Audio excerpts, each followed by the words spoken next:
lewat sikit, tiada hal. Jadi alhamdulillah kita hujan-hujan pun sampai tak kat soal tinggi ni. Dia sayang kat soal nikahan lah.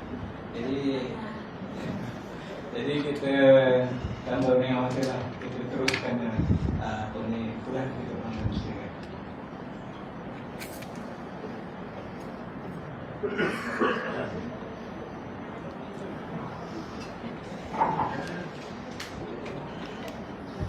أعوذ بالله من الشيطان الرجيم بسم الله الرحمن الرحيم السلام عليكم ورحمة الله تعالى وبركاته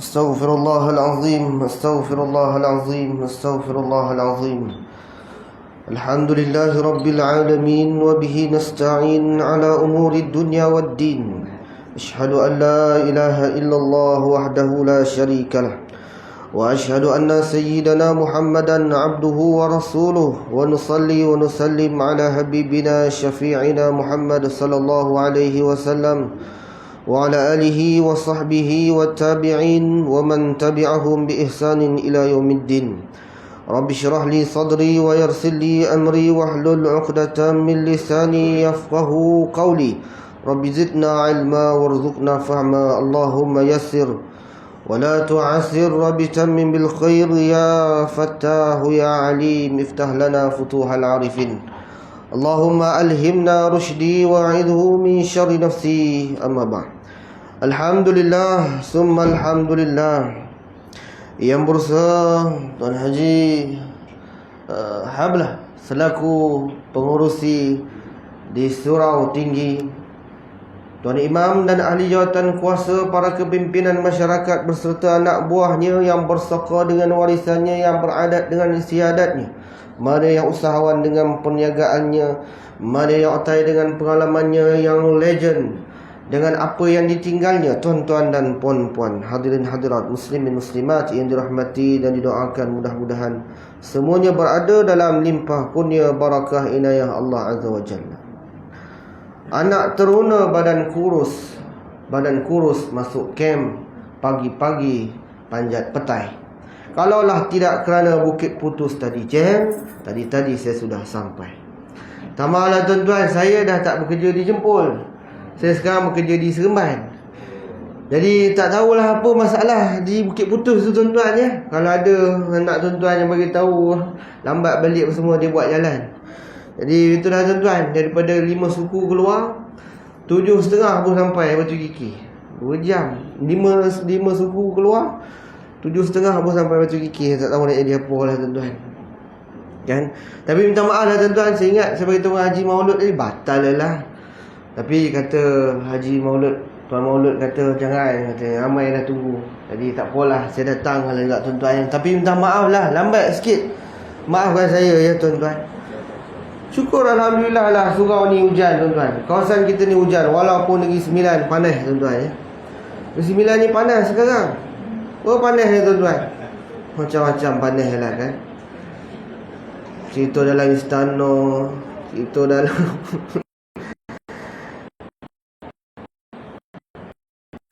ya, ada orang yang tak faham cerita Negeri Sembilan macam orang yang undang ni apa, berhentilah, dia tak faham. Kita ni Negeri Sembilan ni tak sama macam negeri lain tuan-tuan. Negeri lain dia adalah sistem garis lurus. Garis lurus macam mana? Siapa bapa yang jadi raja, anaknya putera mahkota insya-Allah akan jadi ganti ayah dia. Itu negeri lain. Mungkin ada yang samakan Negeri Sembilan macam Perak, raja di hulu, raja di hilir. Tak sama tuan-tuan. Kita ni pakai sistem bulatan. Sistem bulatan ni macam mana? Tak semestinya garis lurus. Dia pakai suara majoriti. Kita ni tuan-tuan, orang mungkin tak faham apa itu undang. Undang ni apa undang?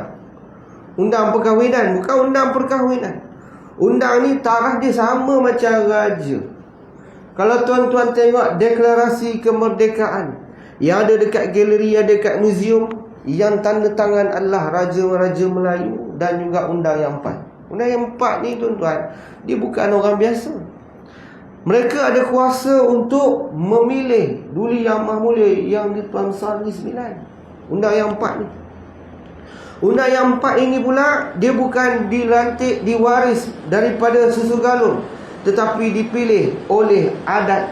Adat yang mana? Ada namanya warisan berundang, ada namanya lembaga berundang. Tuan-tuan Negeri Sembilan faham tak? Warisan berundang ni macam mana? Mana negeri, mana undang yang pakai warisan berundang? Warisan berundang ni Ibu Saka. Ibu Saka tahu tak? Saka lain, Ibu Saka lain. Ibu Saka ni yang menjaga susur galur. Susur galur apa? Kumpulan ataupun dia punya, orang panggil suku kan. Johor, Sungai Ujung pakai Ibu Saka. Tapi dekat Sungai Ujung dia ada telapak undang ataupun panggil telapak warisan ataupun telapak, panggil telapak undang lah. Kalau di Johor tu ada. Kalau tuan-tuan tengok masa kerjaan tu, undang Johor ni kena rambut dia tocang tu. Kalau tuan-tuan tengok lah. Kan sebab asal undang Johor ni orang Bombay. Kalau Jelebu dengan Rembau pakai lembaga berundang. Kalau saya salah tuan-tuan betul lah. Itulah cerita di Sembilan.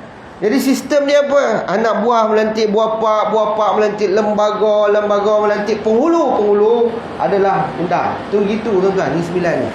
Daripada undang lah yang akan memilih siapa yang akan jadi yang di Ketua Besar. Yang akan menjadi Ketua Besar ni siapa dia? Negeri Sembilan ni. Negeri Sembilan ni ada putera yang 4, ada anak raja bergelar.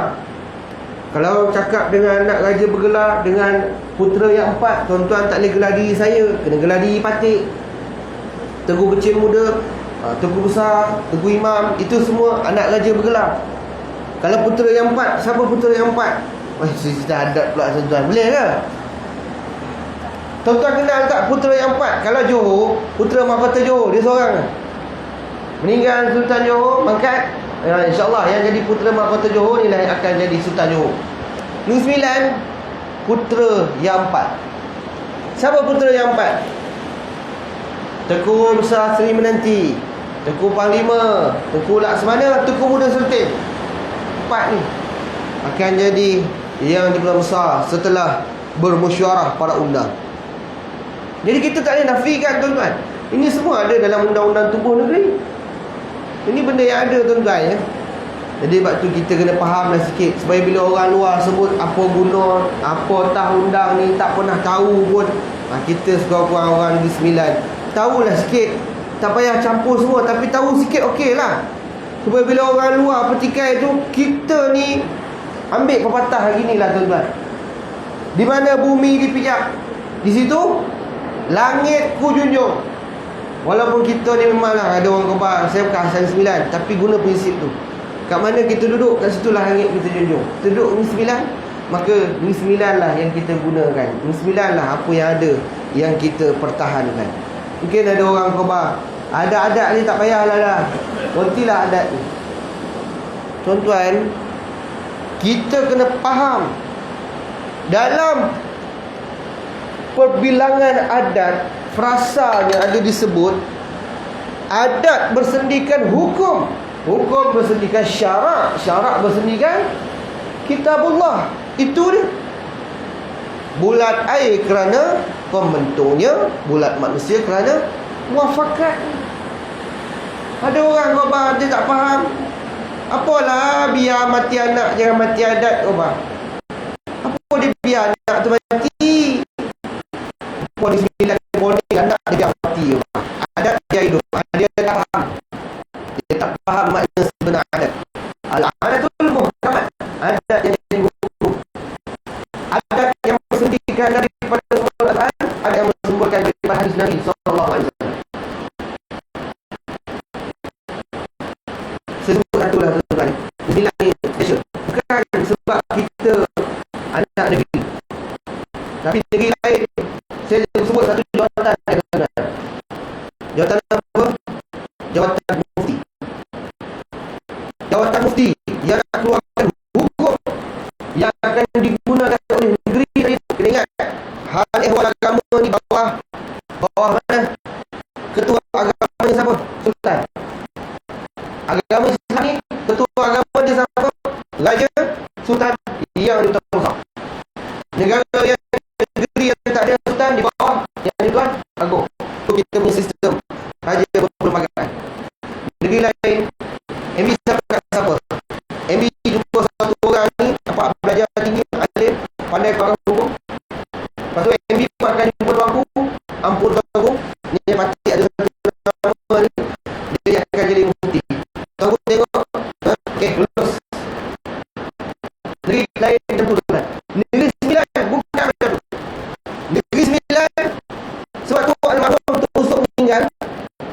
setahun, dekat setahun baru dapat bukti.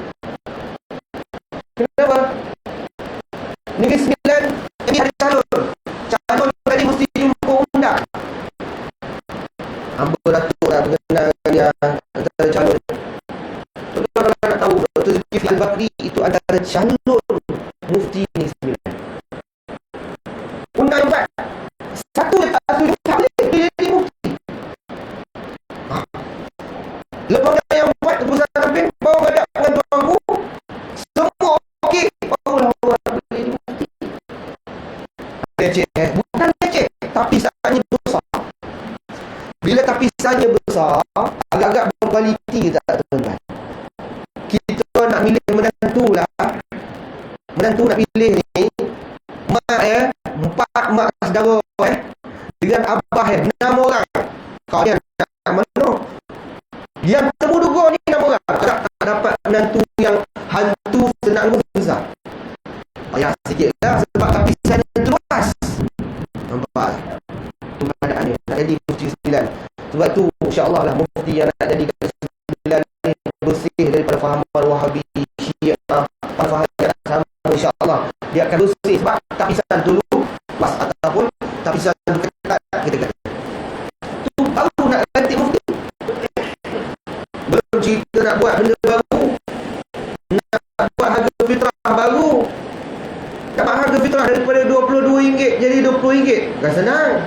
Tuan-tuan ingat pergi buat kajian kedai, pergi jempol, pergi pilah kajian beras namanya. Berapa harga beras, bagi bermesyuarat lulus. Tak. Dah dapat kajian tu kena jumpa undang dulu, jumpa tuanku dulu. Senang ke susah tuan-tuan? Tu peranan tu. Tuan-tuan, kita syukurlah Syukur apa? Tok nenek moyang kita dulu adalah orang yang faham agama. Orang yang tahu macam mana anak cucu dia nanti. Maka mereka mempertahankan adat dan juga kedaulatan raja-raja. Dirgahayu tuanku. Mereka pegang ni. Tuan-tuan, kalau tidak adalah ketua agama bagi negeri, kita akan saksikan negara kita ni macam Indonesia lah tuan-tuan. Indonesia yang menyebabkan orang tadi langgar, malu malu tu je. Sebab tu bulan puasa, kalau siapa makan tepi jalan, isap okok ke, ada orang boleh tangkap? Tak ada.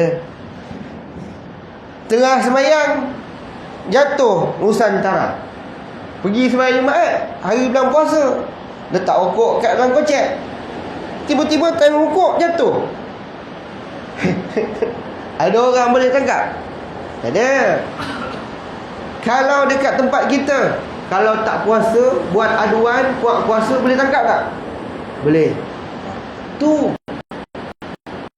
mana datang undang-undang ni, mana datang buat pasal ini?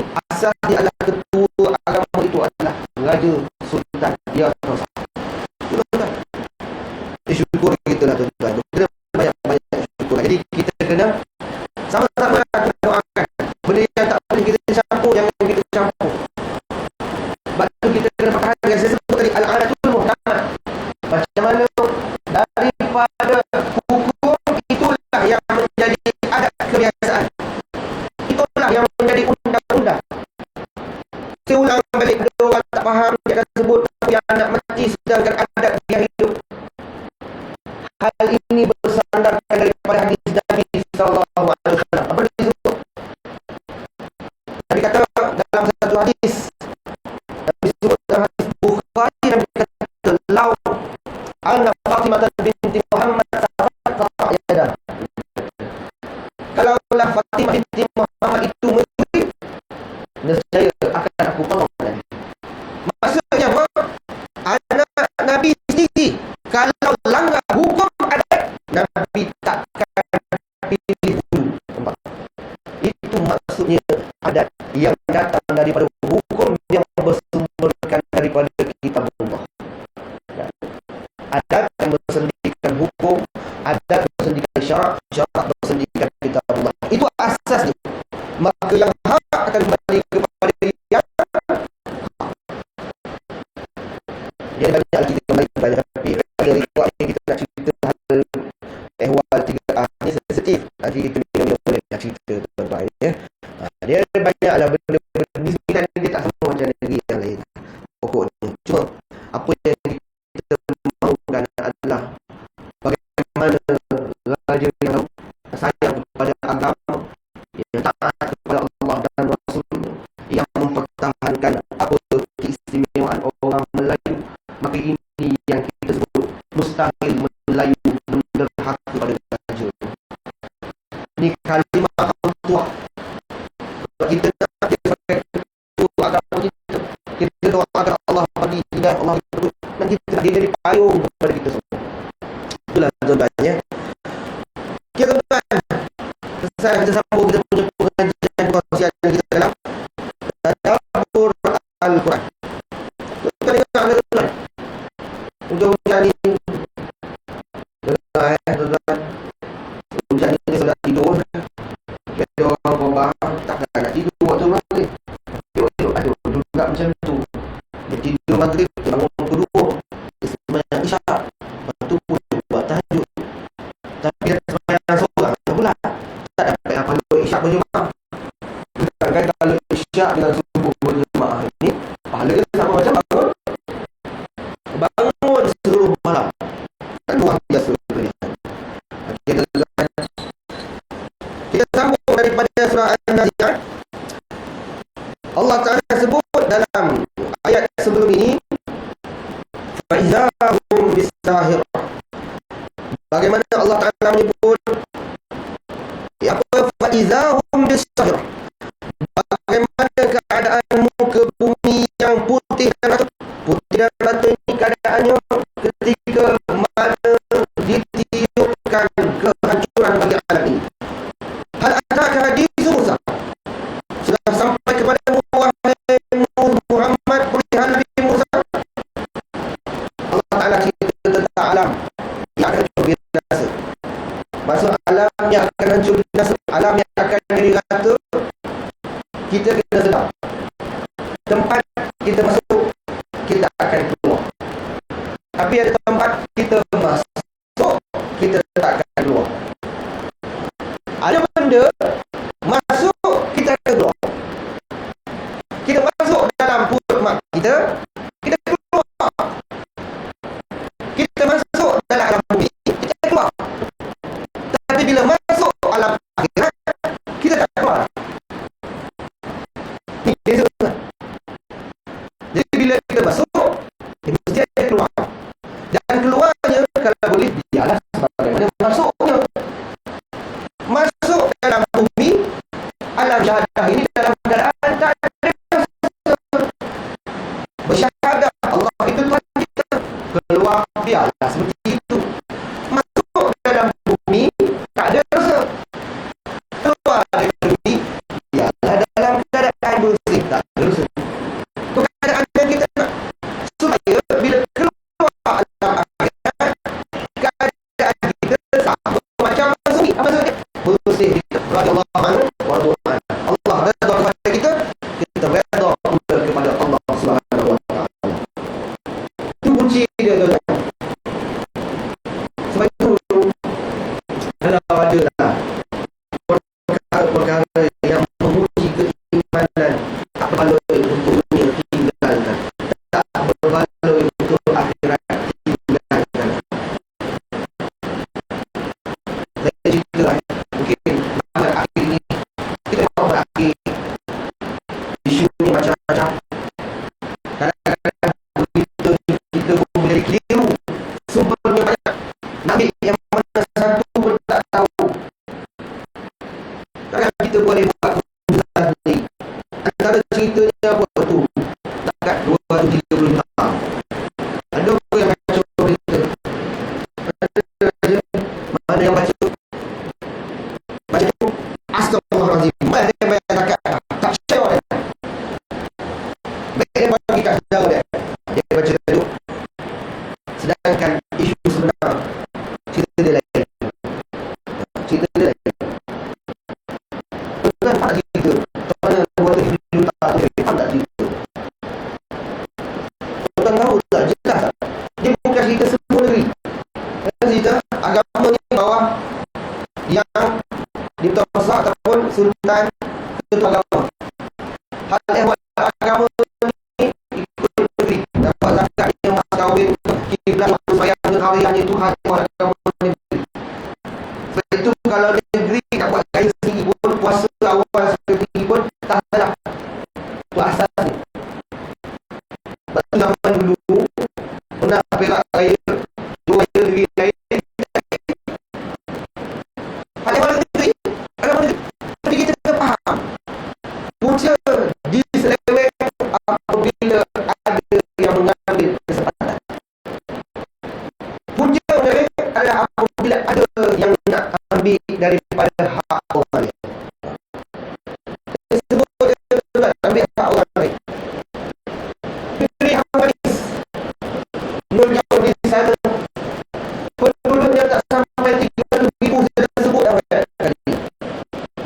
Penduduknya tak sampai 300,000, tapi zakat ketika mana dilaporkan tak dipaparkan dalam Jabatan Haji dan Umrah, Wakaf Haji dan Umrah Malaysia.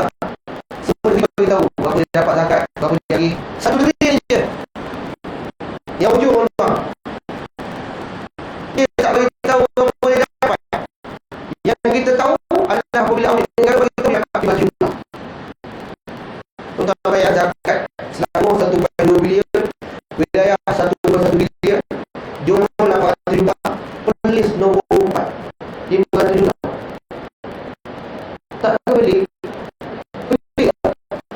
Negeri kecil, orang sikit, zakat 500 juta. Macam mana jadi tu?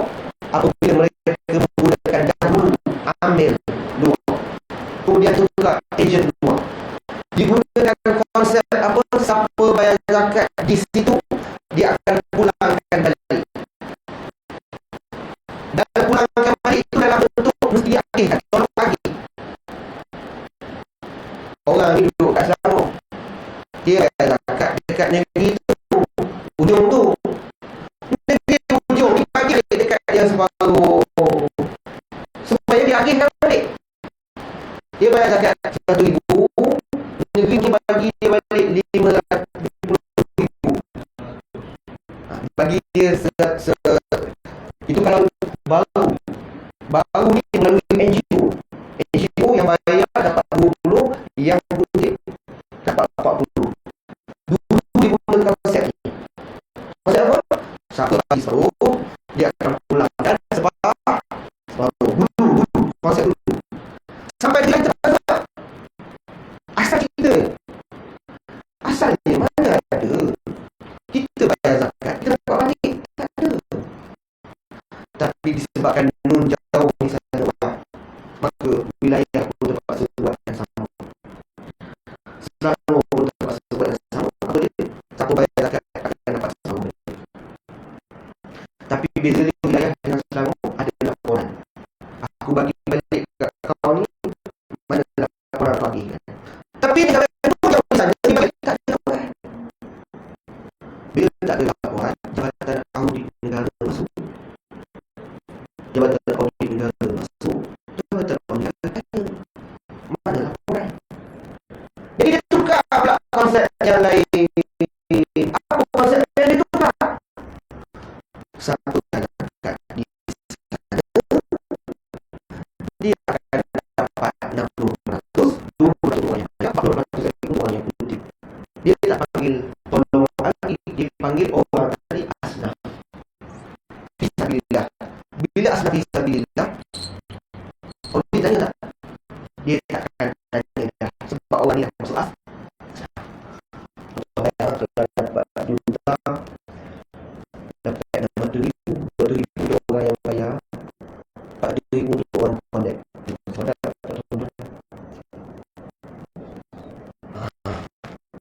Dia nak cerita duit ni. Kalau orang mata nampak RM5 memang lupa daratan. Kalau saya cerita negeri lain semua tak setuju. Tapi kenapa kena buat asal agihan ni, wakalah pulang balik? Sebab takut semua bayar satu. Bila dah jadi isu begini, kita harap, apa yang kita harap adalah mudah-mudahan sistem ni jika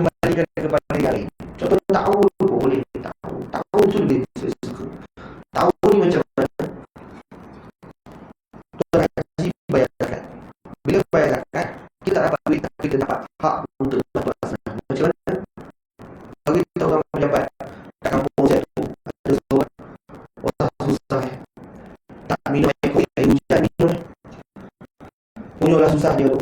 Kalau kita tengok dia tu, ya Allah, makan nasi tu kalau dah basi pun dia makan dengan ayam punya makanan tu dia makan. Lapar orang ni, kesian. Pergilah datang tengok. Itu namanya tolong menolong. Tu okey. Saya suka konsep begitu, telus. Tapi kalau tuan-tuan nak tahu Negeri Sembilan ni berapa banyak dapat, berapa banyak agih, tuan-tuan cari kat laman Facebook Majlis Agama Islam. Setiap bulan ada berapa dapat, berapa agih. Ada tunjukkan. Itu yang kita nak, supaya kita nampak berapa telus dia audit. Dan benda tadi tu kalau nak apa-apa rasa senang, tuan-tuan. Daripada bahagian kewangan kena bagi bahagian penyelidikan, kena tengok dulu betul ke tidak ni agihan ni, barulah boleh dibuat dalam bentuk infografik pun bagi tahu orang. Tu tuan-tuan ya. Bukan sebab saya kerja kat Majlis Agama, tidak, tapi sebab benda tadi saya saksikan. Memang hak tadi sampai kepada asnaf. Okey, itu yang kita nak. Buat duit zakat ni kan, takut ada orang ambil kesempatan lah, tuan-tuan ya. Kenapa ambil kesempatan? Sebab dia tak mikir tu. Tak mikir apa? Mikir alam yang dia akan mati ni. Sebab tu saya sebut tadi, kita masuk, kita mesti keluar. Macam mana kita masuk, kita nak keluar macam kita masuk, bersih daripada dosa. Ya, ada orang nampak duit banyak, macam-macam boleh beli. Tapi tuan-tuan kena tahu, hidup kita ada kos, badan kita ada kos, anak kita ada kos, rumah kita ada kos, kenderaan kita ada kos. Andai kata orang kata, alah, aku ni buat salah pun elok, sihat badan, anak sihat berjaya semua, tak ada kena bala pun. Betul, tak kena bala ketika hidup. Tapi tuan-tuan, dia tetap akan mati. Tu cerita ni. Apa nak fikir tuan-tuan? Kita ni manusia ni bukan tulang besi. Kulit kita ni bukan zinc, bukan aluminium.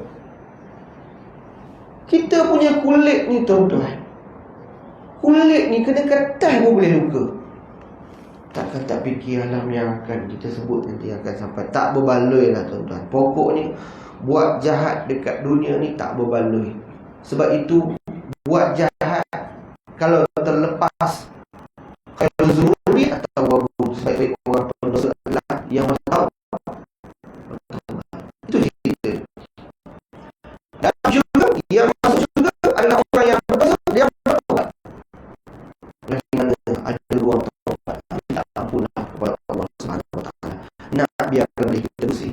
Kan kita tak nak tengah buat dosa, Allah Taala ambil nyawa kita. Itu yang paling kita takut. Itu tak penting. Kalau ada orang kata, untung tak payah kocok 2 tahun, tak payah kocok 4 juta, 400 ribu kita punya. Betul. Memang betul. 2 tahun nilai. Bukan mandi. Tapi kita bukan selamanya atas dunia ni, tuan-tuan. Memang akan datang ujian, akan datang. Tapi cara kita tertepis lah, tuan-tuan. Ya, dunia ni untuk orang lelaki ni ada 2 fitnah. Fitnah apa? Fitnah wanita. Untuk orang perempuan, fitnah dunia ni apa dia? Fitnahnya adalah diri dia. Untuk orang perempuan, fitnahnya adalah diri. Baik itu kalau tuan-tuan cari lelaki yang sempurna, takkan jumpa. Cari orang perempuan yang sempurna pun takkan jumpa. Mungkin dia baik, rajin pergi semayang kat surau tinggi, dia pergi. Tapi kadang-kadang dia buat flash, dia tak macam mana, ada buang kat situ. Okay. Nak cari orang perempuan, mungkin dia pandai masak, masaknya pandai, tapi mulutnya tak reti diam. Boleh ada orang perempuan mulut diam, tak banyak bercakap, tapi masaknya tak reti. Goreng ayam, minta goreng ayam, jadi ayam bakar. Faham tak? Ayam tu patut goreng, bukan dihanguskan. Dia tak reti. Ada kurang tak betul lah. Hidup ni jangan cari kesempurnaan. Cari sempurna tak jumpa lah, tuan-tuan ya. Syukuri apa yang ada lah. Itulah keadaannya. Okay? Syukur tuan-tuan, kena syukur banyak. Banyak-banyak kena syukur lah. Dan mungkin ada tuan-tuan yang masih bekerja, Mungkin ada anak-anak yang Gen Z yang bekerja, ada kerja tapi jauh pulang. Penat tuan-tuan jauh pulang ni. Tapi macam mana cara nak bagi kita rasa bersyukur tu? Macam mana rasa tak payahlah berhenti. Ada orang berhenti je lah. Macam mana? Kita ada kerja, kena fikir syukur. Ada orang lain menganggur cari kerja tak dapat-dapat. Kena fikir tu lah. Kita bekerja pulang jauh, kena fikir ada orang lain lagi jauh ke datang. Kena fikir gitu.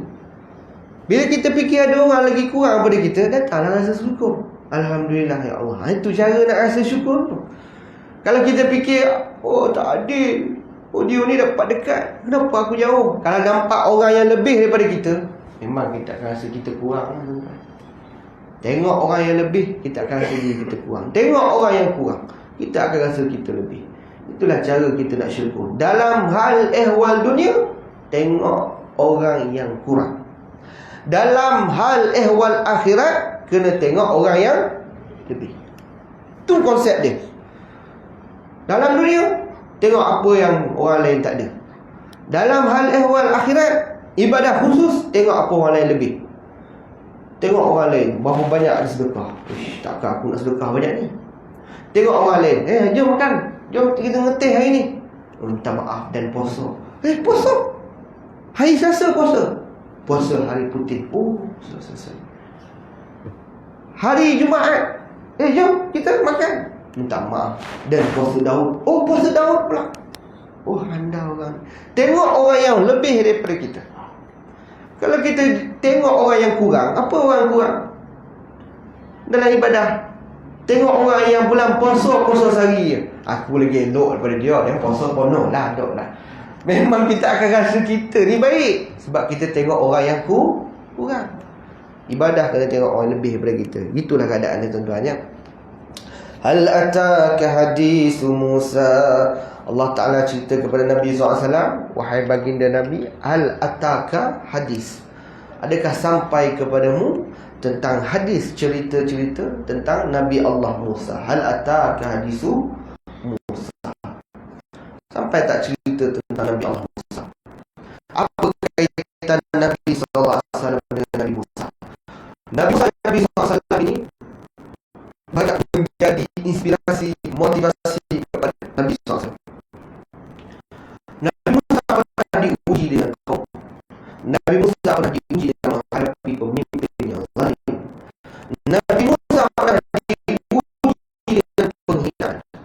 Nabi Musa pernah diuji dengan kemarahan. Nabi Musa pernah disuruh buat benda yang macam-macam.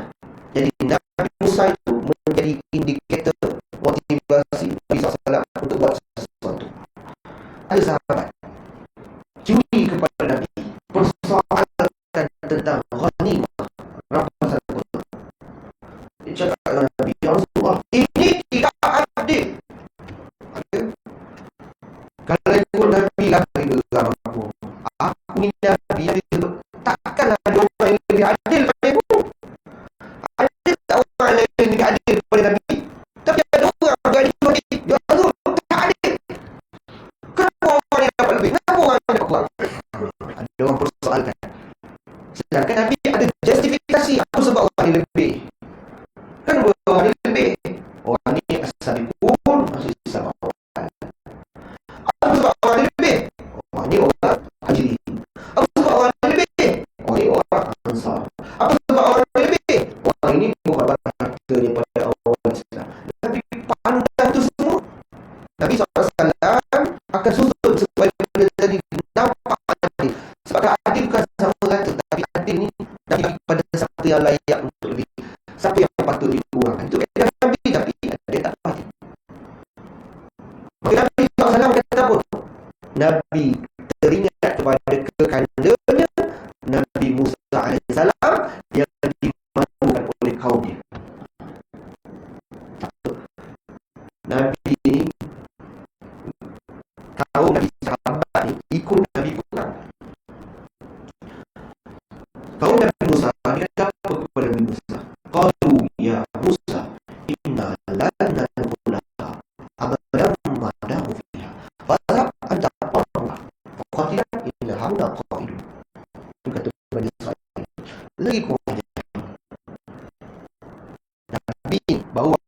Tak ada, tapi sahabat ikut Nabi perang. Ikut tak sahabat ikut Nabi perang. Sahabat ikut Nabi SAW perang. Mana pun sahabat ikut. Yang dia bersabda terima. Tak ada. Tapi Quran cerita panggil umat Nabi Musa bagi jahat. Lagi ikut jahat.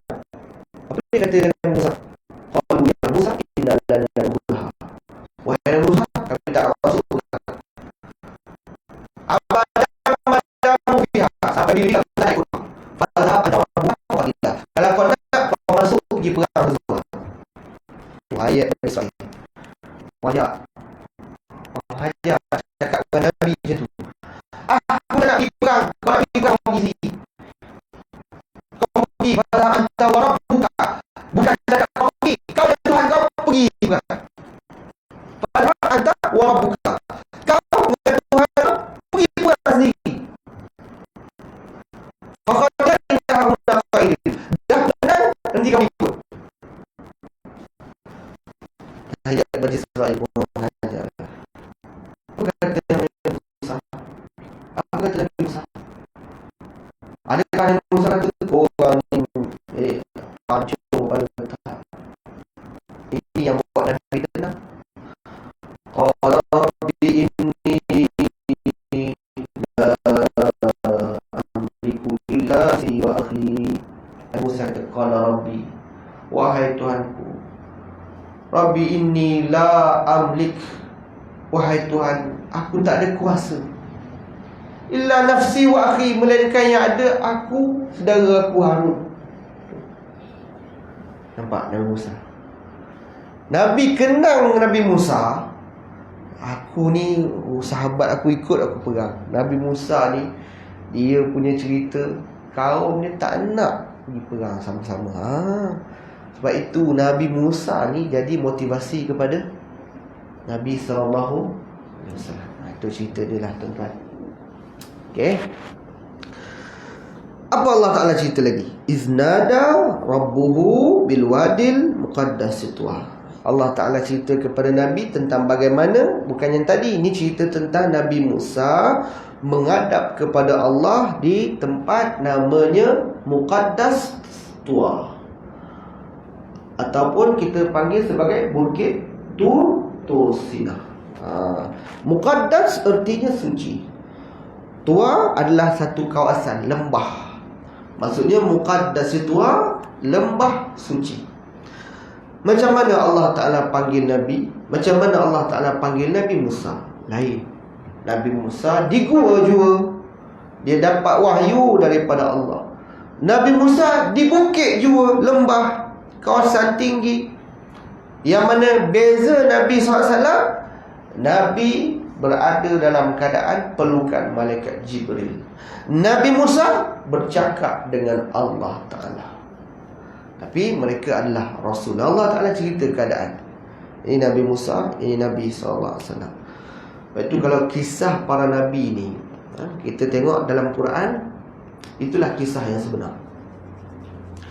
Nabi Musa ni antara Nabi yang paling banyak dibuat movie. Nabi Musa, Nabi Nuh. Orang-orang yang tadi barat suka buat cerita tentang Nabi. Nabi Sulaiman, Nabi Nuh, Nabi Musa. Kalau Musa, Moses. Kalau Sulaiman, Salomon. Kalau Nabi Nuh, Noah.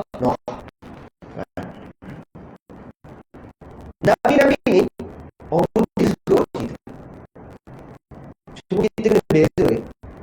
Apa yang kita tengok di movie yang dibuat oleh barat, kadang-kadang perlu ditapis dengan apa yang benar itu.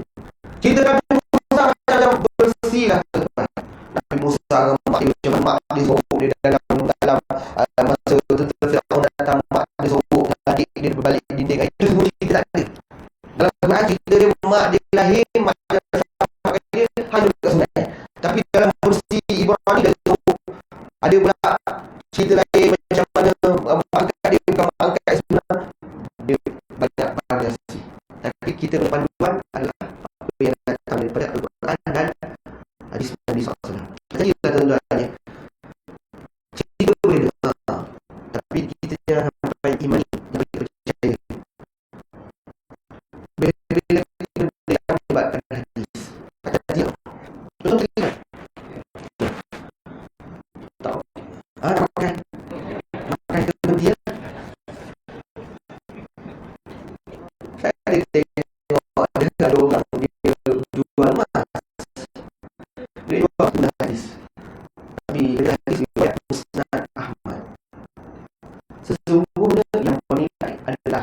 Yang tinggal adalah, yang bernilai adalah emas dan perak.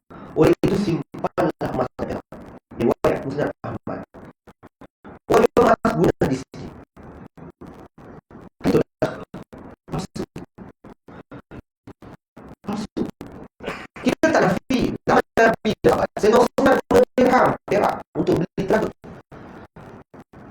Satu lagi, Abu Rahman, sahabat Nabi yang kaya, dia pernah beli tali dari untuk dia.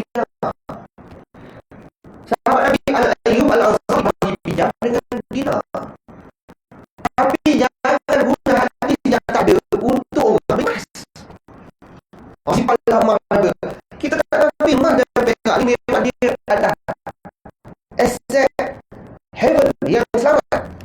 Inflasi seimbang, dia akan susut pun dia akan naik balik, selamat.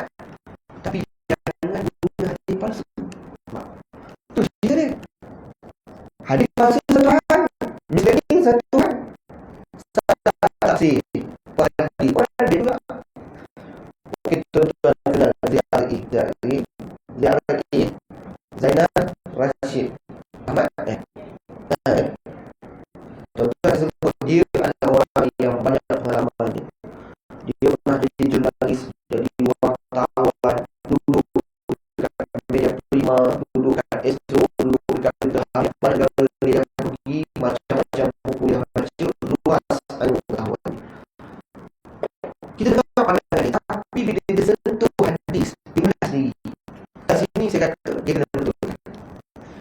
Sebab bila dia sebarkan apa yang dia faham hadis ikut kepala dia, dia menafsirkan hadis dengan tafsiran yang sah. Dia cerita tentang perbahasan tunjuk ribu Yahudi akan ikut Dajjal keluar. Mungkin tuan-tuan ada dengar? Ada dengar video ni? Ada kan? Bila orang kata, dia kata Yahudi yang ada dekat Isfahan ada 5,000 kan? Yahudi yang ada sekarang ni dekat Isfahan 305,000. Dia kata hadis ni telah berlaku. Yahudi dah keluar awal. Masa terbentuk negara haram Israel, Yahudi ni banyak pergi keluar, pergi ke. Jadi hadis ni dah berlaku. Oh, saya kata ini seleweng. Sebab apa? Sebab hadis Nabi cerita Yahudi yang pakai toyah Nisa akan keluar ikut Dajjal.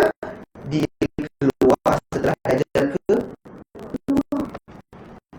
Tak boleh kita fahami pakaian kita. Fahami pakaian, dia dah bawah. Bila kita faham begitu, dia akan lari daripada apa yang sepatutnya. Sebab syarat Dajjal keluar mesti ada imam. Dia ada rangkaian. Nabi Isa nak mesti ada Dajjal. Turun dia. Dajjal nak mesti ada Imam Mahdi. Imam Mahdi nak mesti ada peperangan akhir zaman yang dia akan pimpin. Syarat akhir zaman mesti ada rangkaian. Dunia hilang pemimpin. Barulah dibayar Imam Mahdi. Itu baru kita tahu ni Imam Mahdi. Kita bayar pemimpin. Bayar sebagai Imam Mahdi. Dia ada dekat dia. Sebab itu hadis kena imani, bukan ditafsirkan ikut kepala. Dia kena percaya, tapi jangan tafsir ikut kepala. Tafsir ikut kepala seleweng. Tuan-tuan, saya sebutkan satu. Dulu hadis tentang bagaimana pokok batu akan cakap kepada hamba Allah, ya Abdullah, wahai Allah, bagi atas ni bunuh, belakang aku ni atas ni bunuh, belakang aku ni ada Yahudi. Hadis ni ada? Ada. Ada bukan? Pokok benda cakap, wahai hamba Allah, wahai Islam, bagi atas ni belakang aku ni ada orang Yahudi tak boleh, kecuali orang kan? Kan hadis ni kan? Saya sebut tuan-tuan, 200 tahun dulu tak ada negara Israel, tak ada lagi namanya Zionis. Orang ni berempat. Zaman Hitler Nazi dia kena bunuh. Zaman Yahudi 200 tahun dulu, negara barat buang dia orang ni macam sampah. Itali tolak, Rusia tolak, Diorang ni merempat. Kalau baca hadis tu, takkan kita nak bunuh orang ni? Tengok tak? 200 tahun dulu hadis ni macam tak logik. Takkanlah pokok, batu cakap kita nak bunuh orang macam ni. Orang macam ni tak ada kuasa pun. Hidup orang merempat.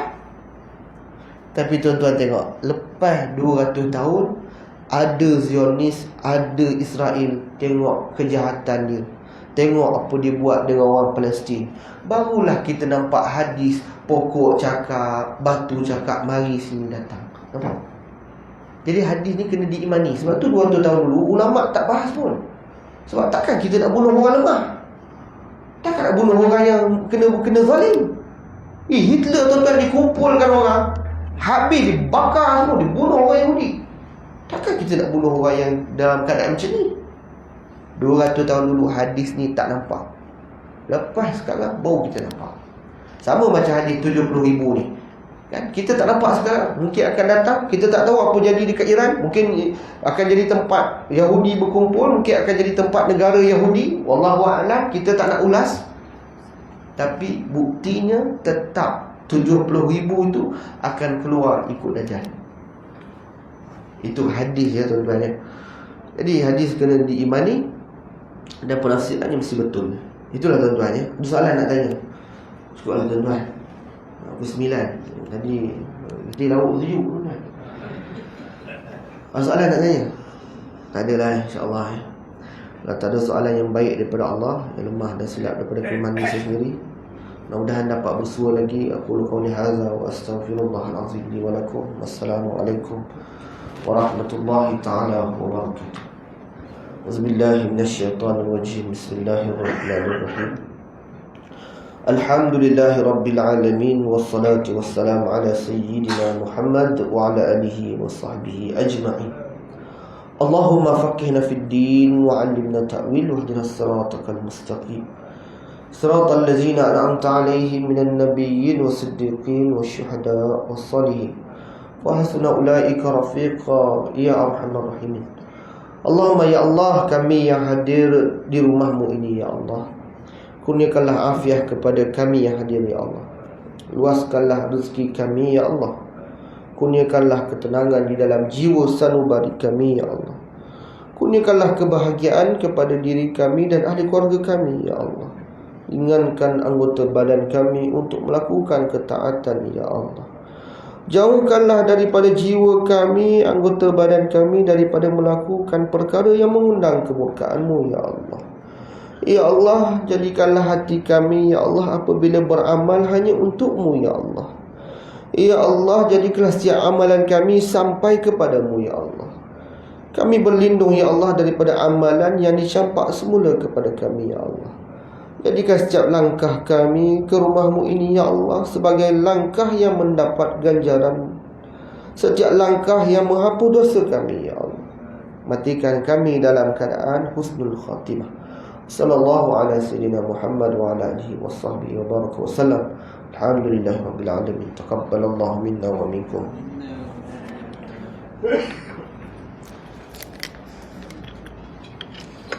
Alhamdulillah, terima kasih kepada Ustaz. Konsep pada malam ini. Jadi kepada tuan-tuan,